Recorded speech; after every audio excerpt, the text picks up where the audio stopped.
Donald Trump takes out Soleimani, which made it clear to the other reprobates that they could be next and not even realize it when they're hit. So as stable as it could be, or had been in decades, was the Middle East until Joe Biden came in, whose foreign policy is that, as I've said many times in the last few weeks, is that of an arsonist. He set fire to it all. And he still won't come off that position in funding Iran, even though they're attacking American forces in the Middle East. They're attacking American forces. You know where Joe Biden is today? He went to Boston on one of his rare trips. Doesn't have time still to go to Palestine, Ohio, the southern border, to take a real look. Boston, and he's going to a fundraiser for his re-election campaign. And the person throwing the fundraiser is the former chairman of the board of a group called J Street. Ever heard of J Street? I suspect you have not. J Street is where all the self-hating Jews go. Am I right, Mr. Executive Producer? Because they hate the idea of Zionism in a Jewish state. You know who speaks there? Tony Blinken speaks there. This is where all the Democrats go when they want to pretend they're supporting Israel. This is where the Biden officials go when they want to pretend they're supporting Israel. And of course, Biden takes one of his rare trips to Boston for a fundraiser for his campaign by the former chairman of the board of J Street. And this is what's going on today. The Democrat Party has made a decision. The Democrat Party has now joined the forces of evil. Some Democrats are louder in their support than others. Some claim that they don't support it at all. Well, then answer this for me. Given the Obama presidency and his open anti-Semitism towards Netanyahu and that government,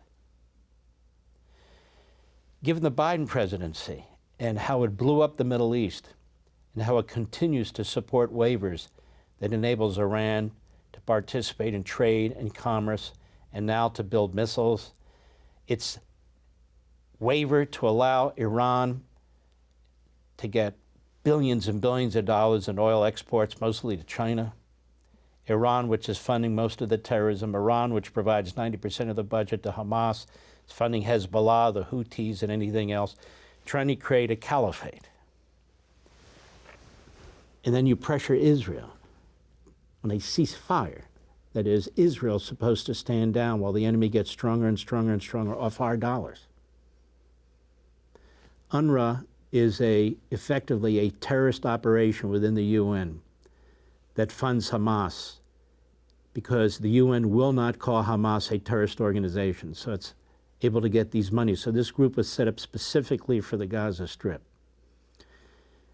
And the money that it funnels through the UN goes to the Hamas terrorists to buy weapons, to build tunnels, and their leaders to become billionaires. Donald Trump had cut off all funding to that. Joe Biden comes into office, he opens all funding to it. These so-called moderate Arabs who are terrorists, Abbas, who's a terrorist, the PLO, that's their operational organization. It was founded by Yasser Arafat. You might remember him. Hundreds of millions of dollars flowing into that organization. Donald Trump had cut that off too. Iran was on its knees, its people were rising up. Hamas dare not say or do a damn thing, same with Hezbollah. Donald Trump takes out Soleimani, which made it clear to the other reprobates running that country that they could be next and not even realize it when they're hit. So as stable as it could be, or had been in decades, was the Middle East until Joe Biden came in, whose foreign policy is that, as I've said many times in the last few weeks, is that of an arsonist. He set fire to it all.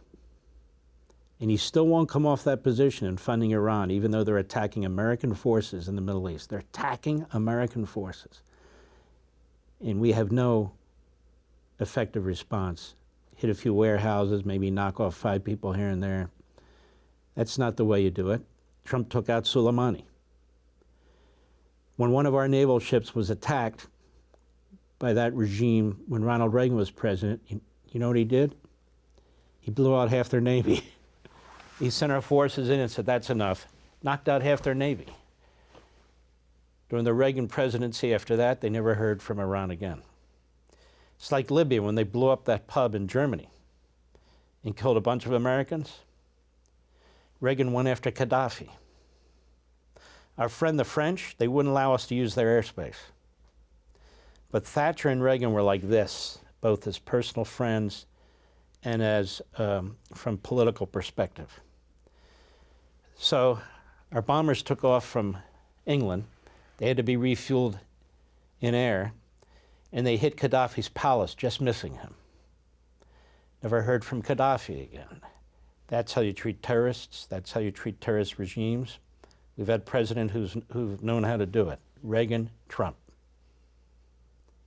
Now we have a president who funds them, who actually funds the enemy, and then pressures Israel to surrender. That's what's going on.